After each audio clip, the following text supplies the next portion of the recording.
오늘도 성령의 9가지 열매 중에서 6번째 양선에 대해서 함께 말씀을 나누기를 원하는데, 오늘 이 양선도 지금 이 코로나 시대에 너무나도 필요한 그러한 말씀이 아닌가 생각이 되어집니다.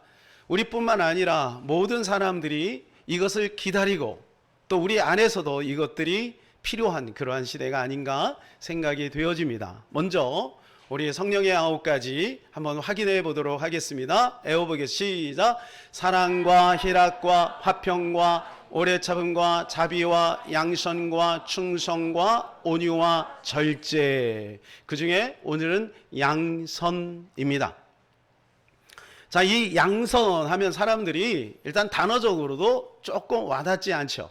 그래서 단어적인 의미를 우리가 조금 한번 살펴보면 좋겠다. 그래서 원어를 보니까 이 양선은 도덕적 선, 그리고 번영, 만조 이런 뜻이 있어요. 그리고 또 하나가 자선이라는 것이 있다는 것이죠. 자선은 우리가 잘 알죠. 옛날에 자선해 주세요 그런 사람들이 있었죠. 가난한 사람들을 돕는 것입니다. 영어로는 goodness, 선량하다, 친절하다 이런 뜻이 이 안에 내포되어 있습니다. 이렇게 말하면 쪼각쪼각 나서 별로 의미가 잘 와닿지 않은데, 제가 이걸 3가지로 이렇게 압축을 한번 해봤어요. 어려운 사람을 도와주는 행위, 이게 양선이라는 거예요. 타인에 대한 친절, 이게 양선입니다. 가난한 사람들에 대한 자선, 1번하고 3번이 비슷한 것 같지만 또 다른 거죠.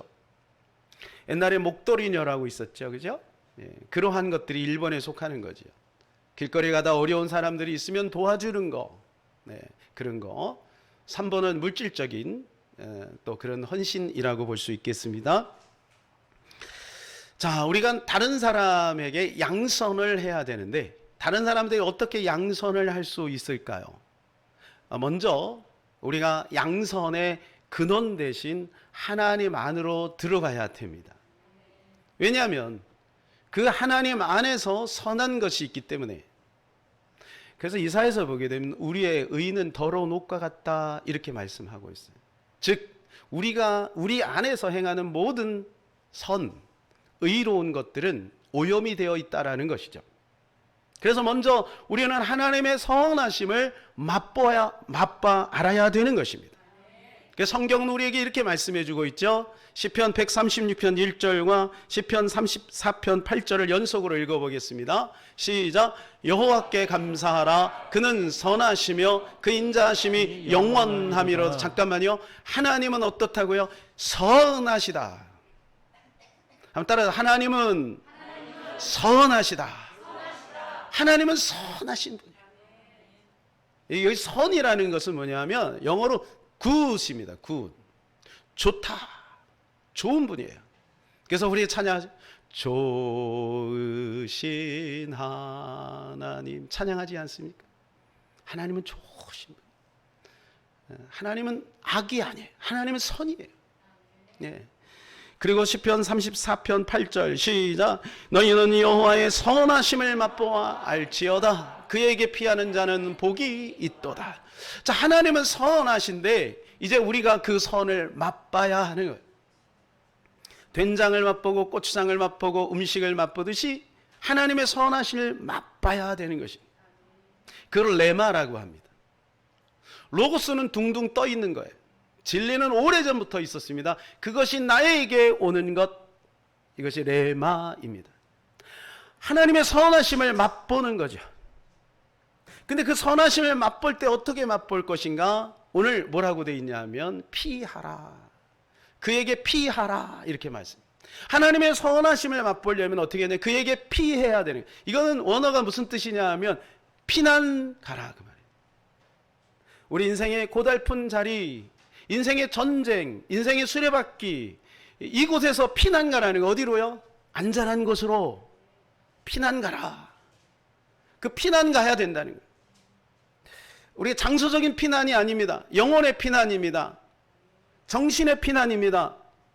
우리가 그곳으로 피난 가면 안식이 있는 거죠. 그래서 구약에 보면 도피성이 있어요. 상징적으로 우리에게 굉장히 많은 부분을 교훈해 주고 있어요. 지도를 보시게 되면 이 도피성은 요단강을 중심으로 해서 동쪽과 그리고 서쪽으로 3개, 6개가 있어요. 도피성을 왜 만들었냐 하면 부지 중에 범죄한 자, 원하지 않는데 살인한 사람, 억울하잖아요. 이런 사람들이 그 도피성에 피하게 되어 있어요. 거긴 취해법권입니다. 끄집어 올 수 없어요. 하나님이 공식적으로 그렇게 만들어놨기 때문에 이스라엘 백성들은 당연히 도피성에 들어가면 안전하다는 것을 알죠.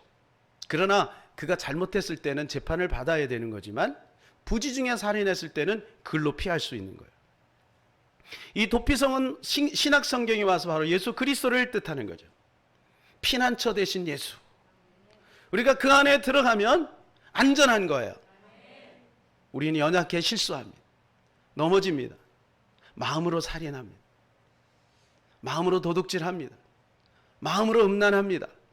너무나도 부족하죠. 그때 예수 그리스도 안으로 들어가면 돼요. 그것이 안전한 거예요. 제가 오늘도 계시록 말씀 읽는 가운데 세마포 두루마리를 빠는 자는 복이 있다 그래요. 두루마리를 빨아야 된다는 거야. 빨지 않으면 복이 없다. 우리는 빨 수 있다. 사랑하는 여러분, 우리에게는 예수의 피가 있습니다. 그래서 그 예수의 피를 적시면 언제든지 죄 용서받고 리셋이 되고 자유해지고 하나님의 자녀의 권세가 회복되는 거예요. 이게 세상 사람과 우리가 다른 거예요. 얼마나 놀랍습니까? 그래서 우리가 그 여호와의 선하심을 맛보아 아는 거죠. 그 맛보아 안다는 것은 이런 것입니다. 제가 사진을 한번 준비했는데요. 혹시 수각이라고 여러분 아십니까? 지금은 이게 이제 절간에서 많이 이용하는데 사실은 이게 절간에 있는 게 아니고 조선시대에 왕들이 왕궁 안에 연못 위에다가 누각을 만들어 놨어요. 그래서 거기서 연회를 하고 했습니다. 그러니까 물 위에 있어서 수각이죠. 물 위에 있는 수각. 근데 이것이 이제 변천을 해가지고 저런 모양으로 바뀌었는데 어쨌든 저런 것도 또 의미가 있는 것 같아요. 샘의 원천이 있어요. 원천에서 끊임없이 물을 공급하는데 이것이 어딘가에 저장이 필요하죠. 그리고 모든 사람에게 공개가 돼야 되는 것. 저런 식으로 만들어 놓은 거죠. 큰 수각이 있고 그 밑에 작은 수각이 있고 또 그 밑에 작은 수각이 있는 거예요. 나는 어떤 수각인가? 물을 많이 담는 큰 수각인가? 작은 수각인가? 어쨌든 그 물이 필요한 거죠. 수각은 물이 필요한 거예요. 근데 그 수각에 물의 원천이 있죠. 그게 여호와예요. 그것을 맛보아 아는 사람은 그 맛을 흘려보내는 거예요. 그게 양선인 거예요. 그러니까 우리 스스로가 양선을 짜내는 것이 아니라 성령으로 말미암아 예수 그리스도를 받아들인 자에게는 이미 그 양선이 들어와 있는 거죠. 이제는 수각을 넓히는 일들을 해야 돼요. 수각을 넓혀서 많이 담아서 많은 사람에게 공급하는 일, 그것이 하나님께서 우리에게 원하시는 일들이다라고 하는 것이죠. 그래서 먼저는 우리가 선을 행해야 되겠지만 하나님께로 돌아가는 작업들이 먼저 필요한 것입니다. 아까 도피성에 대해서 말씀을 드렸습니다만 이 도피성은 재밌는 게 있어요. 이 사람들이 도피성에 들어가면 가족들하고 헤어지죠. 고향도 가고 싶죠. 영원히 거기 살 수가 없어요. 그런데 도피성에서 해방받는 날이 있어요. 그날은 언제냐면 대제사장이 죽는 날이에요. 대제사장이 죽으면 공식적으로 도피성에 있는 사람들은 자유의 몸이 됩니다. 그리고 죄가 없어지는 거예요. 그리고 이제 자기가 가고 싶은 대로 마음 놓고 갈 수 있죠. 해방이죠. 제가 한 생각해 봤어요. 그러면 이 사람들은 도피성 안에서 무엇에 관심이 많을까? 자나깨나 대제사장이 언제 죽나? TV 틀어놓고 대제사장이 나이가 80이래. 좀 있으면 죽겠구만. 네이버 열고 대제사장이 언제 죽는데 이게 살펴보겠죠. 관심이 오직 대제사장에 있겠죠. 도피성 안에 있는 사람은 대제사장에게 관심이 있듯 대제사장 대신 예수 그리스도에게 도피성에 있는 사람은 관심을 가질 수밖에 없는 거예요. 이게 놀라운 하나님의 비밀이에요. 그러니까 그것을 맛본 사람은 절대로 떠날 수가 없는 거예요. 하나님의 애를 맛본 사람은 절대로 하나님을 떠날 수 없어요. 이것이 하나님의 은혜의 장치인 것입니다. 사랑하는 여러분, 우리는 끊임없이 그에게로 돌아가야 합니다. 여호와의 선하심을 맛봐야 할 줄로 믿습니다. 다람쥐가 굉장히 작아요. 그러나 맹수들은 다람쥐를 잡지 못해요. 왜냐하면 위급한 상황 가운데 있으면 다람쥐는 큰 바위 밑으로 쏙 숨어요. 그런데요, 다람쥐의 먹이가, 이게 다람쥐를 먹는 존재가 있어요. 그게 뱀이에요. 뱀이에요. 사랑하는 여러분, 세상의 환경이 아무리 흉악할지라도 우리가 예수 그리스도 안으로 들어가면 안전한 줄로 믿습니다. 그러나 늘 조심해야 되는 거예요. 우리가 왜 새벽마다 또 예배마다 예수님의 이름으로 자꾸 불편하게 선포할까요? 마귀는 피를 흘리면서 머리에 뿔을 달고 나타나지 않아요. 마귀는 생각을 통해 역사해요. 생각이 굳어지면 중독이 되는 거예요. 그리고 그게 고정관념이 되는 거예요. 하나님의 진리의 말씀을 받아들일 수가 없어요. 그래서 히브리서는 뭐라고 말하냐면 너희가 죄로 말미암아 마음이 완악하여지지 않도록, 굳어지지 않도록 조심하라. 우리 모두는 죄를 원치 않습니다. 우리 누가 죄를 원해요? 마귀가 죄질 생각을 넣어주는 거예요. 육신의 정욕, 안목의 정욕, 이생의 자랑을 넣어서 내가 그것을 실현할 때 마귀는 합법화를 이뤄요. 그를 컨트롤하고 지배할 수 있는 합법화가 주어지는 거예요. 그런데 회개하면 지워지죠. 그러나 평생 이거 반복하는 사람이 있다. 그러지 말자는 거지. 이제 애당초 차단해버리자. 애당초 마귀가 우리의 생각에 공격하지 못하도록 전두엽, 후두엽, 두정엽, 축두엽에 있는 악한 영들을 몰아내는 거예요. 우리의 마음의 생각에 쓸데없는 생각들을 끊임없이 가져다 주는 거예요. 사랑하는 여러분, 큰 바위 되신 예수 그리스도, 반석 되신 예수 그리스도 안으로 들어가시기를 바랍니다. 그것은 안전한 곳입니다. 하나님 우리 안에 선을 넣어주셨어요. 얼마나 감사해요. 우리 안에 선이 있다. 따라서 옆에 있는 분들은 성도님 안에 선이 있습니다. 그렇습니다. 우리가 크건 작건 우리에겐 선이 있어요. 예수 믿지 않는 사람들보다 예수 믿는 사람 안에 선이 있어요. 제가 보니까 우리 성도들 안에 선이 있더라고요. 교회를 섬기고 또 오케이 하고 또 세계 선교, 내가 지금 비록 못할지라도 막 하려고 애쓰는 모습들. 연말이 되면 우리가 막 윷놀이 하죠. 상품이 걸리는데 크긴 큰데 쓸만한 게 별로 없어 솔직히. 근데 그거 한번 타려고 막 그냥 막 하죠. 그 몇 푼 안 돼요. 근데 하나님 앞에 헌금하는 거 보면은 정말 대단해요. 우리 성도님들.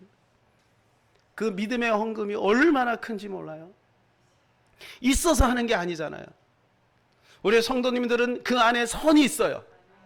선이 있어요. 이제는 그 선이 흘러 넘쳐서 수많은 사람들에게 흘러가야 되는 거죠. 근데 이것을 어떻게 우리가 흘려보낼 것인가? 이것이 우리 안에서 끊임없는 연습이 필요한 줄로 믿습니다. 그런데 많은 사람들이 선을 행하는데 낙심을 합니다. 그래서 오늘 말씀 보니까 선을 행하되 절대로 낙심하지 말아라. 낙심하면 포기한다. 포기하면 열매가 없다. 갈라디아서 6장 9절에 10절 시작. 우리가 선을 행하되 낙심하지 말지니 포기하지 아니하면 때가 이름에 거두리라. 그러므로 우리는 귀에 있는 대로 모든 이에게 착한 일을 하되 더욱 믿음의 가정들에게 할지니라. 여기에 선 그리고 착한 일을 하되 이 착하다라는 말이 영어가 다 굿입니다. 안 따라서 할까요? 굿. 좋은 상태. 굿입니다. 아까 그 선하심을 맛보할지어다. 이 선이라는 말은 하나님 안에 있는 것인데 이게 토부예요. 옛날에 우리 복에 대해서 살펴볼 때 토부가 있었죠. 토부 뭐냐면 번영, 이익, 만족 그거예요. 우리의 삶에 그것이 필요한데 누구에게 있냐면 하나님에게 있다는 거예요. 근데 피하는 자는 복이 있다라고 할 때 이 복이 뭐냐면 에세르예요. 이 에세르도 복 중에 하나였죠. 이 에세르는 뭐냐면 행복감이라는 거예요. 있다고 다 행복한 게 아니다. 연예인들 보세요. 그 정도 성공했으면 되잖아요. 댓글 하나 때문에 행복감이 사라져 목숨을 끊는 거죠. 그러니까 행복과 행복감은 다른 거죠. 하나님이 복을 주시는데 뭘 주시냐면 작은 것에도 만족할 수 있는 거예요. 이런 책이 있대요. 있는 것에 감사하는 사람이 있고 없는 것 때문에 불평하는 사람이 있다. 어떤 사람이 행복할까? 늘 불만족하는 거, 없는 것, 계속 없는 것만 찾아가는 거죠. 그런데 어떤 사람이 행복하냐? 있는 것에 만족하는 사람.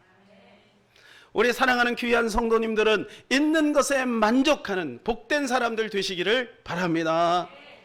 그래서 우리가 선을 행하는데 낙심하는데 오늘 그 말씀을 다시 한번 띄워주시면 특별히 누구에게 그것을 해야 되냐면 더욱 믿음의 가정들에게 할지니라. 이 두 가지 의미가 있는 것 같아요. 믿음의 가정들이 먼저 우선적이다. 그 말도 있지만 더 힘써서 그들에게 해야 된다. 왜? 낙심이 오니까. 우리가 길거리 가다 자선 한두 번 하는 거는요 그냥 할 수 있어요.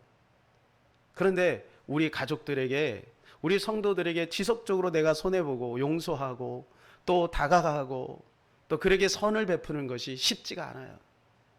그래서 뭐가 오냐면 낙심이 와요. 자녀들에게 낙심이 오고 신랑에게 낙심이 오고 아내에게 낙심이 오고 성도들에게 낙심이 오고 목사에게도 낙심이 오고 성도에게 또 낙심이 오는 거지.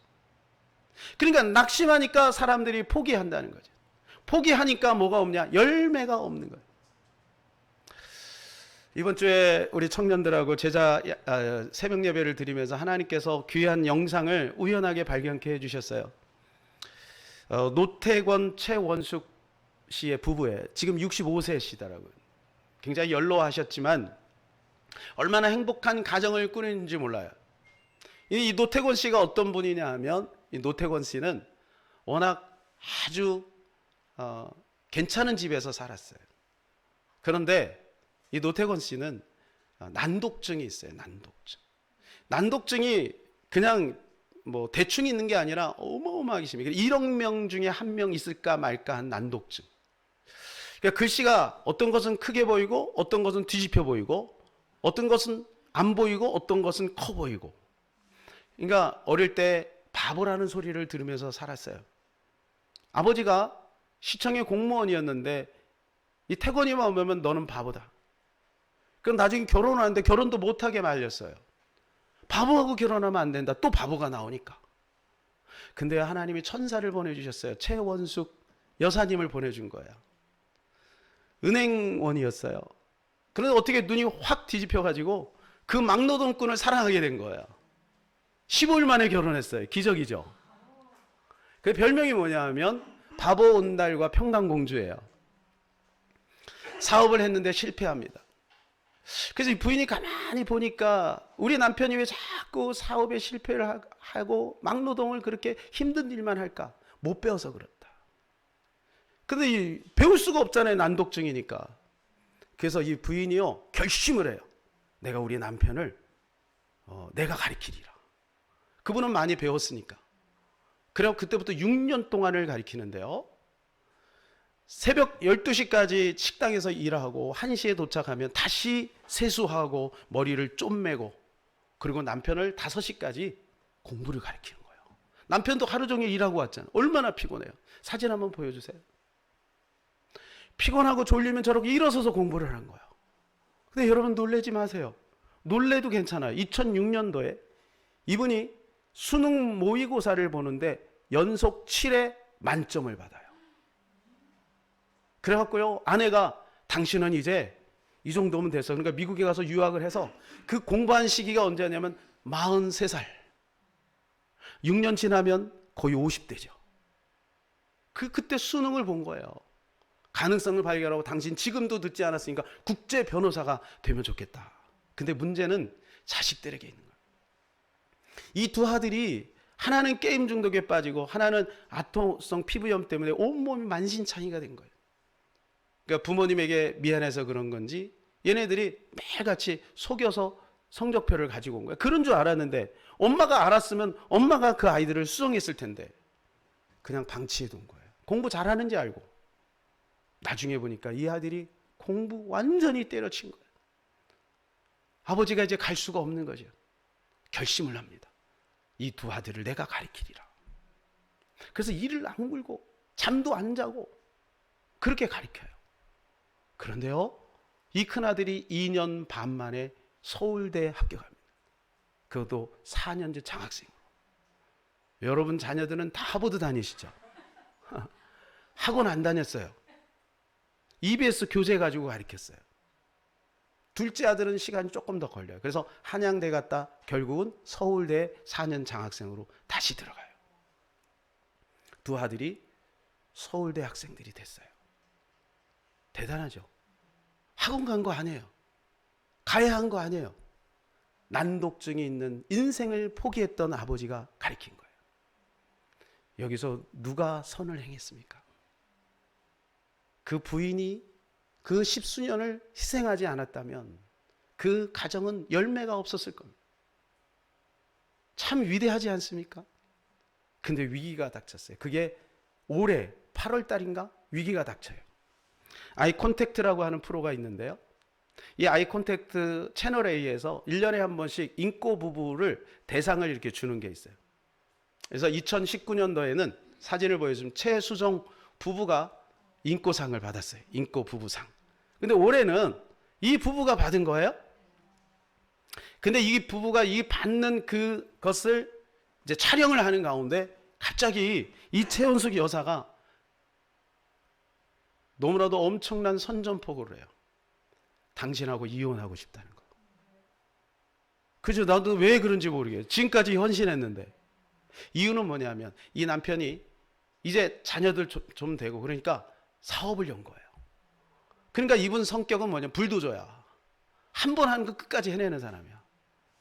그러니까 사업을 너무 열심히 하니까 아내가 옆에서 비서처럼 수발을 드는데 자기도 어렸을 때 꿈이 있었거든. 근데 그 꿈을 이루고 싶은 거야. 가만히 보니까 이 남편은 죽을 때까지 일할 것 같아. 그러니까 이혼하고 싶다는 거야.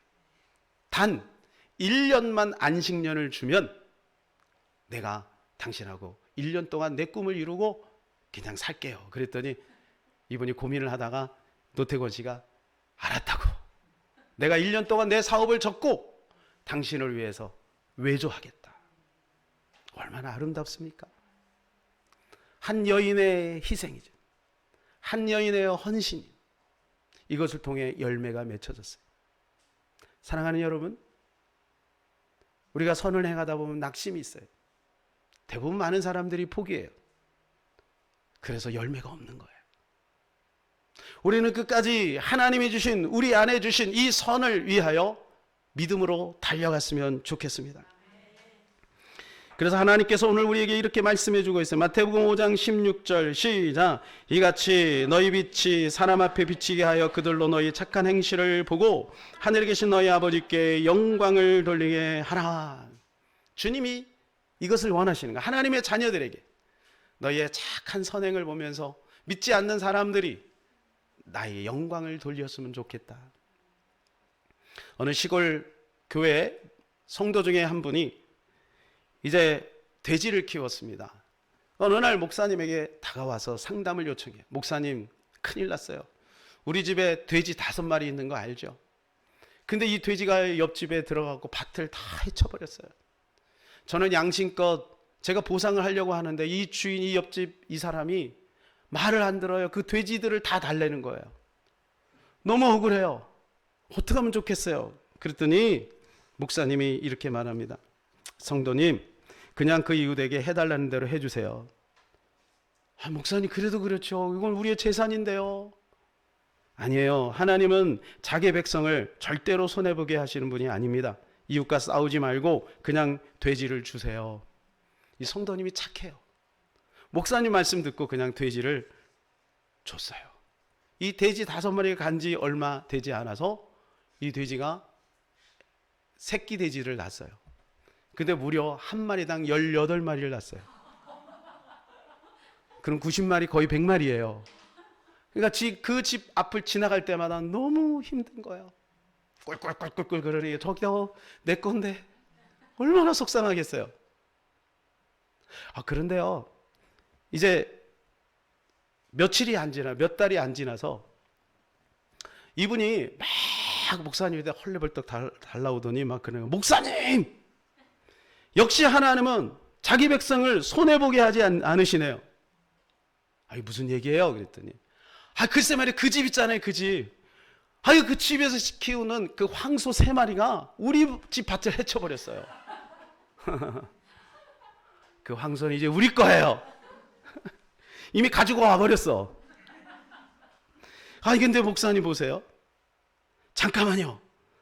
하나님을 믿는 사람은 좀 달라야 하지 않을까요? 황소를 차지하려 하지 말고 그냥 돌려주세요. 저는 이 목사님을 존경하기로 했어요. 만약 우리 성도님 중에 어떤 분이 이런 상담을 요청하면 저는 그렇게 얘기하지 못할 것 같은데, 이 목사님 어떻게 그렇게 얘기할 수 있을까? 보세요, 이분은요 또 착해요. 목사님이 시키는 대로 해요.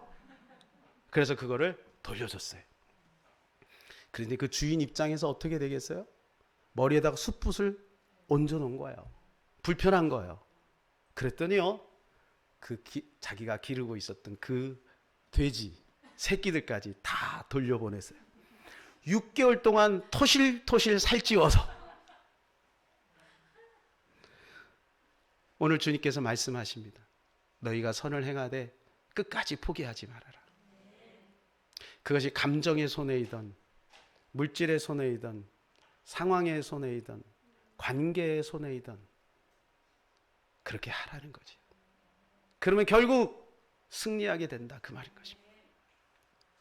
로마서 12장 17절입니다. 시작.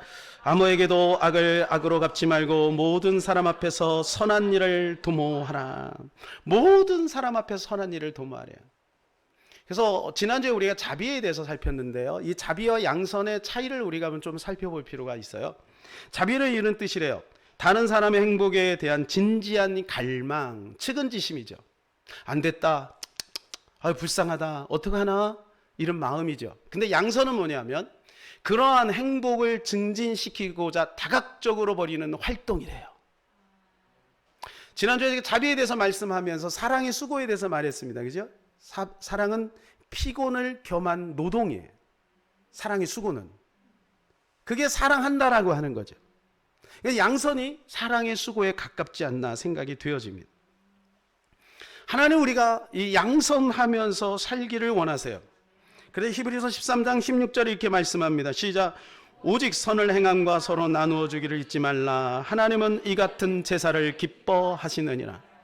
참 여러 개 독특한 표현인데요, 이게 제사래요. 우리가 지금 예배합니다. 예배 잘 드려야 돼요. 그러나 우리가 선을 행하는 것도 제사래요. 그런데 그 제사를 더 기뻐하신대요. 금식에 대해서 제가 말씀을 드렸죠. 우리가 종교적인 행위를 가지고 하나님 앞에 밥을 굶어가면서 때를 쓰고 기도하는 것도 중요하지만 어려움을 당한 고통받는 이웃들을 찾아가서 선을 베풀고 그렇게 하는 금식을 하나님이 기뻐 받으신다라고 말해주고 있습니다. 조금 더 좀 깊이 들어갔으면 좋겠습니다. 이 양선에 대해서 우리가 좀 더 생각해 봤으면 좋겠어요. 세 사람을 제가 예를 들 건데 이 예를 들으면서 나는 어디에 속해 있는지를 한번 살펴봤으면 좋겠습니다. 네. 첫 번째는 부자 청년 이야기입니다. 어느 날 이 부자 청년이 예수님에게 찾아옵니다. 선한 선생님이 어떻게 해야 영생을 얻을 수 있겠습니까? 그랬더니 예수님이 말합니다. 율법에 뭐라고 써 있느냐? 십계명을 쭉 읊어요. 그래, 그거 행하면 된다. 그랬더니 이 청년이 지체 없이 이렇게 말합니다. 그건 제가 어릴 때부터 다 했는 거요. 예수님은 그 청년의 마음을 알아요. 그리고 이렇게 말합니다. 한 가지 너에게 부족한 것이 있다. 네가 가지고 있는 전 재산, 너 부자지, 전 재산 팔아 가난한 사람들 나눠주고 그리고 나를 쫓으라. 여기서 우리가 오해하면 안 됩니다. 선하게 자선하면 천국 간다, 그 말이 아니에요. 무슨 말이냐면 그 청년 속에 있는 동기를 보신 거예요. 왜 예수님에게 나오면서 선한 선생님이여 라고 했을까? 이게요, 우리 신학교 때 문제였어요. 그때는 너무 힘들더라고요. 근데 이제는 이 말씀이 무슨 의미인지 알겠어요. 이 청년의 마음 속에는 자기가 율법을 잘 지키고 부자이지만 말씀대로 산 것에 대한 자긍심이 있는 거죠. 그래서 나와서 우리가 누구를 지칭할 때 내가 관심 있는 쪽으로 그 사람을 보게 돼 있죠. 그러니까 자기도 모르게 선한 선생님이여 라고 하는 거예요. 자기의 선함을 드러내고 싶은 거죠. 근데 예수님은 그 영혼을 진짜 사랑하는 거예요. 네가 이거 해결해야 진정한 영생을 얻을 수 있다는 것을 말해주는 거죠. 두 번째는 한나 아렌트라고 하는 여자분이 쓴 예루살렘의 아이만, 이게 부제가 이렇습니다. 악의 평범성에 대한 보고서입니다. 뭐 아시는 분은 아시겠지만 아이만은 어떤 사람이냐면 히틀러 밑에 직속 장교로 수많은 유태인들을 학살한 사람입니다. 이 사람이 전쟁의 종전이 있고 15년 동안 숨어 살다가 결국은 국제 심판의 재판에 걸려요. 회부돼요. 그런데 거기에 재판석에 수많은 유대인들이 와 있을 거 아닙니까? 자기 아버지를 죽이고 자기 고모를 죽이고 자기의 친척들을 죽였던 그 이 악마 같은 아이만, 이 사람이 도대체 어떻게 생겼나 궁금한 거예요. 근데 법정에서 수많은 유대인들이 기절을 해요. 기절을 한 이유는 뭐냐 하면 아이만이 저렇게도 평범한 사람이라는 사실이 믿겨지지 않습니다. 저토록 평범한 인간이 그 많은 사람들을 가스실로 몰아넣었군요. 나 자신도 아이만이 될 수 있다는 것, 내 안에도 아이만이 들어있다는 사실을 견디기 어렵습니다. 자기 안에도 아이만이 있다는 것을 알게 된 거죠. 그런데 이 아이만은요, 이렇게 말을 해요. 내 자신은 신 앞에서는 유죄이지만 법 앞에서는 무죄입니다. 그게 무슨 말인가? 나는 내 아버지의, 내 아이의 사랑스러운 아버지입니다. 나는 국가의 공무원으로 충실히 국가의 명령에 수행했을 뿐입니다. 나는 개미 한 마리도 죽이지 않습니다. 나는 유대인들을 좋아했지만 국가가 명령했기 때문에 어쩔 수 없이 그렇게 한 것뿐입니다. 그렇게 재판석에서 당당하게 이야기를 한 거예요. 전 세계적으로 수많은 사람들이 쇼크를 받아요. 그런데 이 책을 마무리하면서 한나 아렌트가 이렇게 마무리를 합니다.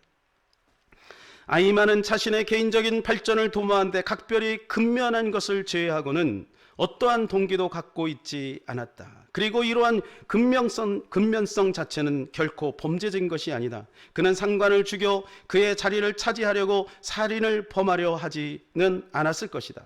이 문제는 흔히 하는 말로 하면 그는 단지 자기가 무엇을 하고 있는지 결코 깨닫지 못하는 것이다. 그로 하여금 범죄자들 가운데 한 사람이 되게 한 것은 순전한 무사유 때문이다. 생각이 없다는 거예요. 나에게 주어진 일이니까 고통당하는 그 사람들 입장에선 생각을 안 한다는 거예요. 아무 생각 없이 살아갔다 이거죠. 이쪽 편에서 보면 이 사람만큼 충실한 사람은 없어요. 그러나 이쪽 편에서 보면 이 사람만큼 사악한 사람이 없는 거예요. 그런데 만나보니 너무 평범한가요? 그래서 너무 수많은 사람들이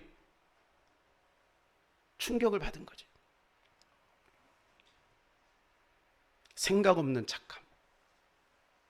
위험합니다. 제가 이 말씀을 보면서 이 말씀이 생각이 났어요. 이 예화를 보면서 이 말씀이 생각이, 그 뭐냐, 마태복음 25장 마지막 때 예수님께서 오른편과 왼편으로 나누시죠. 양과 염소로 나누시죠. 천국과 지옥으로 나누시죠. 그러면서 예수님 뭐라고 말씀하냐 하면 오른쪽에 있는 자들에게는 이렇게 말합니다. 너희는 내가 배고플 때 먹을 것을 주었고 목마를 때 마실 것을 주었다. 감옥에 있을 때 찾아와서 나를 돌봐주었다 라고 얘기해요. 우리가 언제 그랬습니까? 소자에게 한 것이 곧 내게 한 것이다. 그래, 이쪽에 있는 사람들에게는 이렇게 말씀합니다. 45절에 46절입니다. 시작. 이에 임금이 대답하여 이르시되 내가 진실로 너희에게 이르노니 이 지극히 작은 자 하나에게 하지 아니한 것이 곧 내게 하지 아니한 것이니라 하시리니, 단지 하지 않았을 뿐입니다. 단지 고민 안 했을 뿐이에요. 바쁘니까, 여유가 없으니까. 돈의 여유도 없어요. 지금 있는데 없어요. 항상 모자라요. 시간이 항상 모자라요. 그래서 못했어요. 안 했어요. 사랑하는 여러분, 선한 것을 하면 천국 간다는 것이 아니죠. 믿음이 있다는 것이 무엇인지를 우리에게 알려주는 거예요. 믿음이 있다, 영생이 있다, 예수가 있다라고 하는 것은 무엇이냐? 선을 베풀고 있다는 거예요. 예수님이 내 안에 있는데, 예수님이 우리를 위해서 십자가를 못 박혀 죽으시면서까지 우리를 사랑하셨는데, 그 예수님이 내 안에 계신데, 성령님이 내 안에 계신데, 어찌 힘들고 어려운 가난한 사람들, 죽어가는 영혼들을 보고 나 몰라라 할 수 있겠는가? 그 말인 거죠. 우리는 어디에 속해 있나요? 종교적인 부자 청년인가요? 아니면 아무 생각이 없는 아이만 같은 사람인가요? 너무나도 자주 해서 익숙해져 버렸고 양심의 가책이 없는 또 한 사람을 소개합니다. 마지막으로 바나바예요. 바나바는 사도행전 11장 24절에서 그에 대해서 이렇게 말합니다. 시작. 바나바는 착한 사람이요 성령과 믿음이 충만한 자라. 이 착하다라는 말이 바로 선입니다.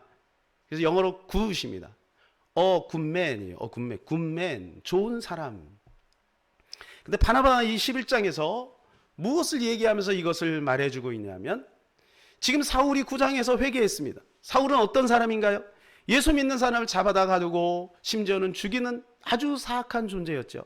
그러나 그걸 회개했던 이야기가 예루살렘에 들린 거예요. 사도들이 그걸 들었어요. 아니 저런 놈이 회개했네. 우리가 세웠던 7 집사 중에 하나 스데반을 돌로 쳐 죽인 저가 회개하고 하나님의 사람이 됐단 말이야. 말도 안 돼 라고 생각을 하고 있었을 때 바나바가 가서 확인해 본 거예요. 사울을 만나본 거예요. 근데 그 안에 주님의 영이 있는 거예요. 바나바가 그 사도들과 중매를 합니다.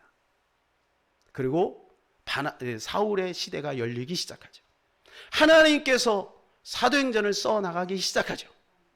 그 일을 한 사람이 바나바라는 거죠. 바나바는 그냥 알고만 있는 것을 끝난 것이 아니라 종교성을 뛰어넘어 하나님이 기뻐하시는 일들을 서슴없이 과감하게 한 거예요. 그래서 바나바에 대해서 그냥 착하다는 것으로 끝난 것이 아니라 그 뒤에 다시 한번 보여주시면, 다시 한번 읽어볼까요? 시작. 바나바는 착한 사람이요 성령과 믿음이 충만한 자라. 사랑하는 여러분, 우리가 착하기만 끝나는 것이 아니라 우리 안에 성령과 믿음이 충만하여 하나님의 우리 안에 심어놓으신 양선이 활성화되어졌으면 좋겠습니다. 그래서 하나님 앞에 나가지 않고 하나님의 선하심을 맛보지 않고는 행할 힘이 없어요. 알기는 알아요. 잘못하면 저처럼 설교는 잘해요. 근데 행하지는 않아요. 하나님은 그렇게 하지 말라는 거야. 너희 그렇게 하지 마라. 꼭 행해라. 꼭 움직여라. 찾아가라. 돌봐줘라. 제가 이 말씀을 준비하면서 마음이 끌렸어요. 그리고 제 자신을 돌아보게 됐어요. 목사니까 굉장히 종교성은 강해요. 성령 충만에 대해서는 많이 말해요. 근데 양선에 대해서는 많이 말 못한 것 같아요. 그래서 제 마음속에 있는 구겨진 양심을 다리미로 조금씩 다리는 작업들이 이루어지기 시작했어요. 앞으로도 더 많이 필요하겠죠. 우리 모두가 거기에 관심을 가져야 되겠죠. 나라를 보면서, 지역을 보면서, 교회를 보면서 우리는 이것을 자꾸 적용해야 될 것이죠. 그래서 제가 오늘 한번 실천해 보려고요. 지난주에 그래서 우리 집에 보면은 저기까지 9가구가 살아요. 그래서 그들을 위해 선물 조그만 거를 준비했어요. 그래서 요즘 마스크가 필요하니까 마스크를 준비해 가지고 오늘 저녁에 이렇게 나눠 드리려고. 한번 선을 한번 해보려고 연습하는 거예요. 사랑하는 여러분, 여러분들도 뭐 잘하고 계시겠지만 연습했으면 좋겠어요. 길거리 어려우신 분들이 있으면 돌봐주시고, 또 혹시 이렇게 폐지 줍고 계시는 할아버지 할머니들 계시면 조금이라도 용돈도 드리고, 지하철에서 그냥 앵벌이 뭐 그런 거 신경 쓰지 말고 도와주고, 찾아오는 사람들에게 조금이라도 선을 베풀고, 저는 이 말씀 주면 너무 감사한 거예요. 아, 성경에 이런 말씀도 있구나. 그냥 막연하게 하나님의 선하시다 그건 알았지만 우리에게 그것을 굉장히 디테일하게 요구하시고 있구나. 그것을 알게 된 거예요. 사랑하는 여러분, 우리가 작은 것이라도 한번 실천해 봤으면 좋겠습니다. 마지막으로 베드로전서 3장 16절 17절 말씀을 읽고 말씀을 맺겠습니다. 시작. 선한 양심을 가지라. 이는 그리스도 안에 있는 너의 선행을 욕하는 자들로 그 비방하는 일에 부끄러움을 당하게 하려 함이라. 우리 같이 한번 이 찬양하고 기도하기를 원합니다. 복음성가 103번 천사의 말을 하는 사람도 같이 한번 찬송합시다.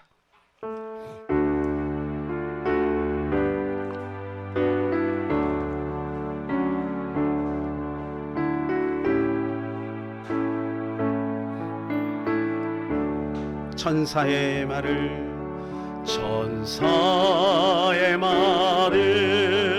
하는 사람도 사랑 없으면 소용이 없고 심오한 진리 깨달은 자도 울리는 징과 간듯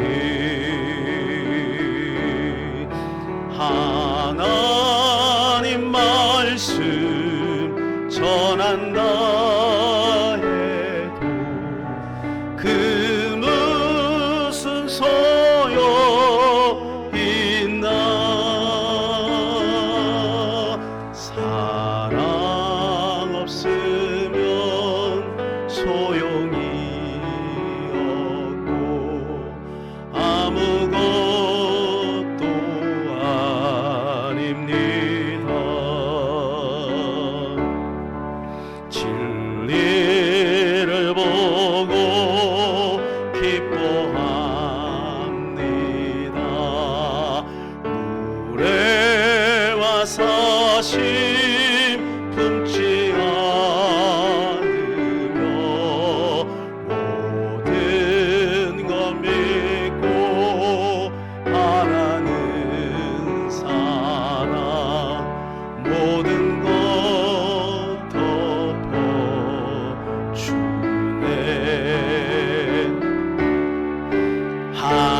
하나님 말씀 전한다 해도 그 무슨 소용 있나.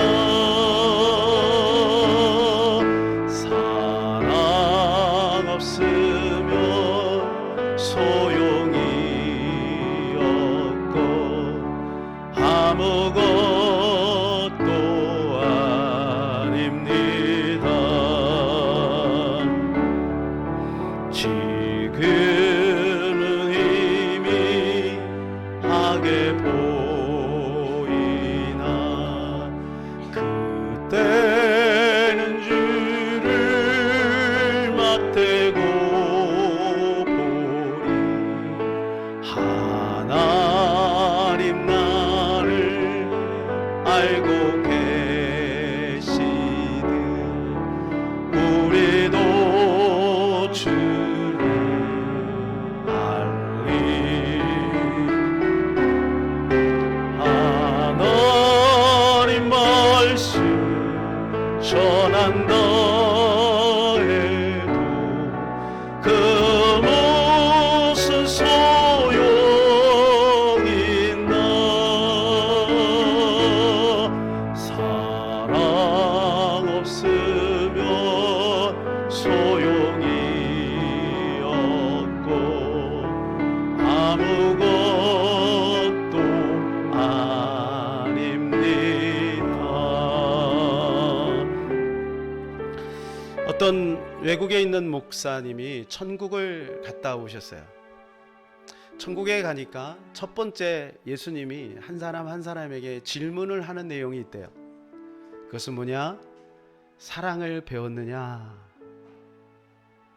우리는 주님 앞에 갈 때까지 사랑을 배워야 합니다. 나이와 상관이 없는 것 같아요. 사랑엔 연습이 필요한 것 같습니다. 저는 요즘에 이런 생각을 해봅니다. 디지털 양선이 필요한 시대가 아닌가. 밴드에 어떤 글이 올라와도 무심해버리고, 카톡에 어떤 글이 올라와도 반응이 없고, 거기에 양선이 필요한 것은 아닐까. 귀찮죠, 바쁘지요. 그러나 내가 댓글 하나 달고 그랬을 때 글을 올린 그 사람의 마음이 힘을 얻을 수 있지 않겠습니까? 그 공동체가 살아나지 않겠습니까? 마지막 때가 되면 피리를 불어도 춤추지 않고 애곡해도 슬퍼하지 않는 시대가 된대요. 무정하고 무자비한 시대가 된대요. 저는 우리 성도들은 그렇게 되지 않았으면 좋겠어요.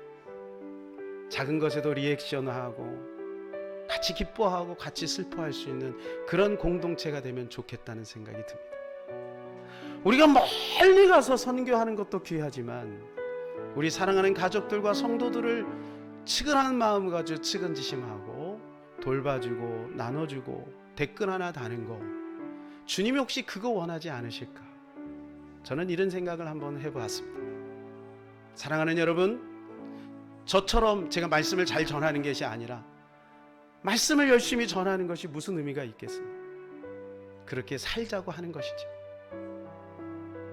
우리가 열심히 살아야 되겠지만 작은 것에 조금 더 마음을 가지면 좋지 않을까, 이런 생각을 해봅니다. 이 시간 그거 놓고 같이 기도했으면 좋겠습니다. 하나님, 내 안에 선한 것을 행할 능력이 부족합니다. 주님 도와주시옵소서. 하나님, 작은 것이라도 실천하고 행동할 수 있는 내가 될 수 있도록 도와주시옵소서. 이 시간 우리 주여 한번 하고 간절히 기도합니다. 주여,